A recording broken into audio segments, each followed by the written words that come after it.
Louisa wrote this article about barn owls.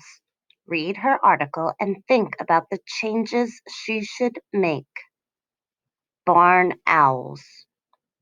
Barn owls is light brown birds with white faces. Their faces are shaped like a heart. They are called barn owls because they like to live in old barns. Barn owls hunt at night. They eat mice and rats.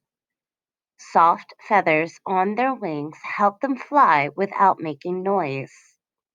That helps them sneak up on the animals they hunt for food. Barn owls feed themselves by catching prey with strong claws and hooked beaks. A bear has sharp claws because it is a hunter too. Farmers like it when barn owls live on their farms. The owls hunt the mice that eat the farmers' crops. Some farmers will put wooden boxes in trees for the owls. Barn owls make their homes in these boxes.